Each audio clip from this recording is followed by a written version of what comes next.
Aliran listrik di Kota Medan mulai kembali pulih sejak Jumat malam. Sebelumnya gangguan listrik terjadi di sejumlah wilayah di Provinsi Sumatera Utara, Sumatera Barat, dan Aceh hingga menyebabkan blackout.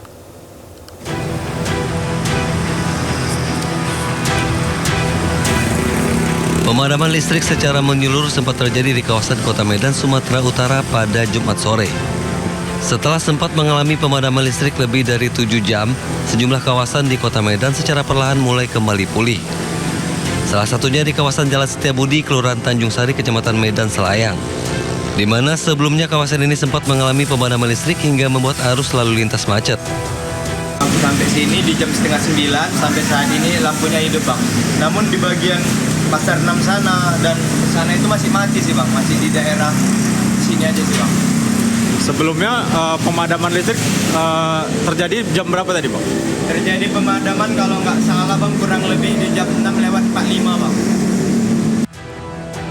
Pemadaman listrik yang terjadi tidak hanya di kawasan Kota Medan, melainkan juga terjadi di sejumlah wilayah kabupaten dan kota lainnya yang berada di Provinsi Sumatera Utara, Sumatera Barat, Riau, dan Aceh. Dari Kota Medan, Sumatera Utara, Muhammad Alfi, iNews melaporkan.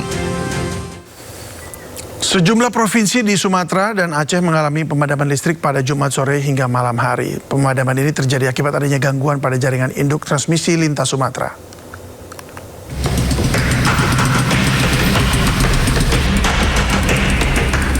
Pemadaman listrik secara total terjadi di seluruh kawasan di Kota Medan, Sumatera Utara sejak Jumat sore. Akibat pemadaman listrik ini, sejumlah ruas jalan protokol yang ada di Kota Medan mengalami kemacetan panjang. Untuk mengurai kemacetan, warga pun secara sukarela mengatur lalu lintas di persimpangan.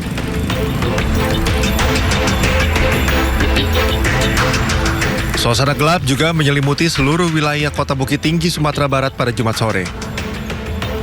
Akibat padamnya listrik, jalan-jalan utama di Kota Bukit Tinggi terlihat gelap dengan penerangan minim dari kendaraan yang melintas. Sejumlah toko dan warung toserba juga terpaksa menggunakan penerangan darurat. Blackout yang melanda sejumlah wilayah di Sumatera tak hanya mengganggu aktivitas masyarakat, tapi juga berdampak pada sektor wisata dan usaha di Kota Bukit Tinggi.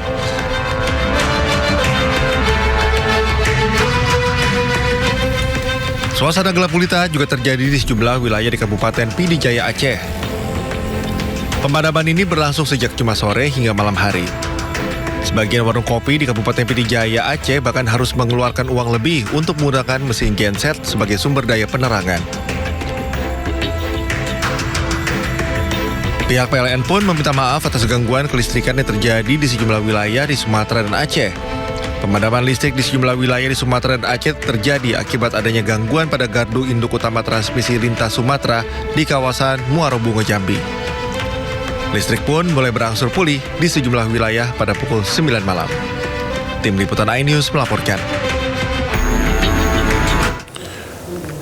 Puluhan masyarakat dan sejumlah oknum preman terlibat bentrokan di lahan perkebunan sawit yang berada di Kabupaten Tapanuli Selatan, Sumatera Utara. Bentrokan dipicu karena masyarakat menolak dugaan penyerobotan lahan yang telah mereka tanami sawit sejak tahun 2014 silam.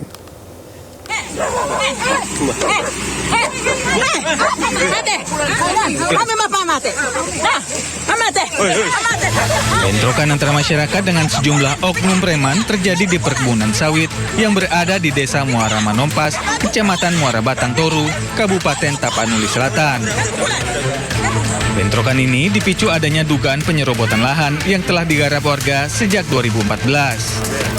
Warga mengklaim lahan tersebut merupakan lahan transmigrasi yang diberikan pemerintah pada tahun 1986.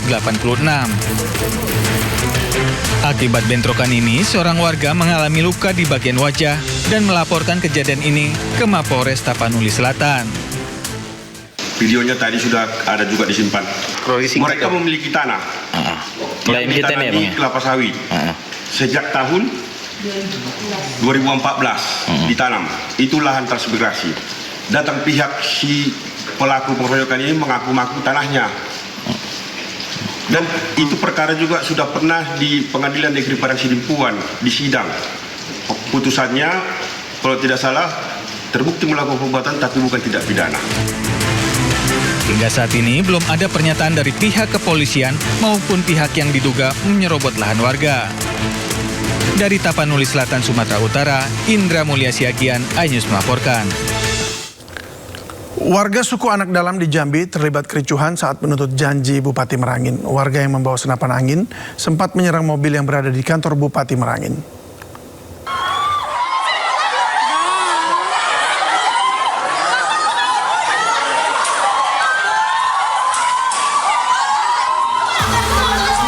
Sejumlah warga suku Anak Dalam menyerang kendaraan milik Kabak Ops Polres Merangin yang berada di kantor Bupati. Beruntung Kabak Ops berhasil menyelamatkan diri ke dalam bangunan. Kejadian ini bermula dari kesalahpahaman di mana teguran Kabak Ops memicu kemarahan warga. Situasi kembali kondusif setelah Kapolres Merangin tiba dan menenangkan massa. Kedatangan warga suku Anak Dalam ini untuk menagih janji Bupati Merangin terkait honor temenggung dan keramba ikan. Kasih dinas, temenggung, kasih honor. Selama 5 bulan belum ada. Nah, jadi pihak masyarakat kita nuntut apa yang dijanjikan Pak Bupati, dia siap nuntut. Dan juga masalah tentang keramba ikan. Jadi tidak seringkan keramba ikan itu yang dilibatkan 8 temenggung. Kok cuma fokus diserahkan pada John. Jadi yang pihak lain nuntut. Hingga saat ini belum ada pernyataan dari Bupati Merangin terkait peristiwa ini. Dari Kabupaten Merangin Jambi, Sarfandi Ainus melaporkan.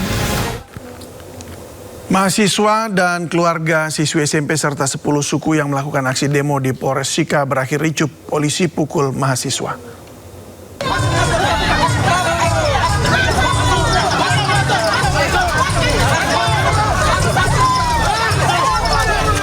Kericuhan terjadi saat keluarga siswa SMP yang menjadi korban ruda paksa dan pembunuhan di Desa Rubit, mahasiswa, serta 10 suku menerobos palang besi di Mapores Sika, NTT.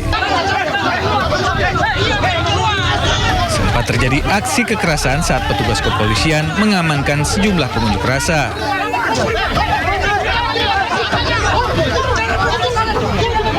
Aksi ini dipicu tuntutan massa yang meminta polisi untuk segera menemukan barang bukti berupa baju, rambut, ponsel, dan jari korban yang masih belum ditemukan. Ini sudah berjalan hampir 3 bulan dengan catatan pihak kepolisian sudah menangkap 3 pelaku pembunuhan. Tetapi kenapa sampai hari ini barang buktinya belum didapatkan? Kira-kira persoalannya ada di mana? Pihak penyidik segera menghadirkan, berkoordinasi menghadirkan 3 pelaku, si Rovin, Safer, dan si Vincent ke TKP untuk mengambil barang bukti. Barang bukti apa itu? Yang belum ditemukan barang bukti? Yang belum ditemukan itu berupa pakaian, jari, rambut, dan HP. Sebelumnya pada 13 Mei lalu, Pengadilan Negeri Maumere menjatuhkan vonis 10 tahun penjara kepada FRG 16 tahun karena meruda paksa dan membunuh seorang siswi berinisial STN 14 tahun. Kakek dan ayah tersangka turut dipidana karena membantu memindahkan jenazah korban dan menghilangkan barang bukti. Dari Sika NTT, Joni Nura, Ainus melaporkan. Untuk mengantisipasi aksi begal yang kian marak terjadi, polisi merazia sejumlah pengendara yang melintas di Banjir Kanal Timur, Durensawit, Jakarta Timur. Polisi menemukan sejumlah pemuda yang mengkonsumsi miras.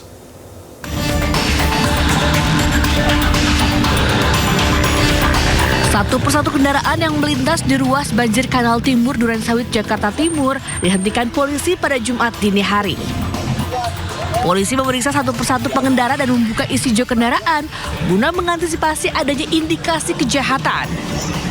Tidak hanya itu, sejumlah pemuda juga diperiksa identitasnya. Polisi menemukan sejumlah pemuda yang membawa minuman keras berbagai jenis. Selain itu, sejumlah pemuda juga kedapatan melakukan aksi vandalisme di tembok jalan.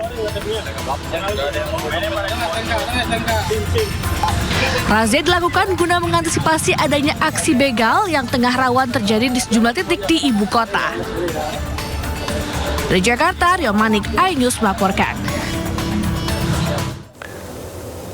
Polda Metro Jaya membentuk tim pemburu begal dan berhasil menangkap total 20 pelaku dalam operasi 4 hari berturut-turut di wilayah Jakarta dan sekitarnya.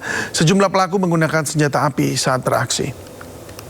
Ini adalah hari keempat yang sudah lakukan penangkapan oleh Ditreskrim Polda Metro Jaya itu sejumlah 18 orang.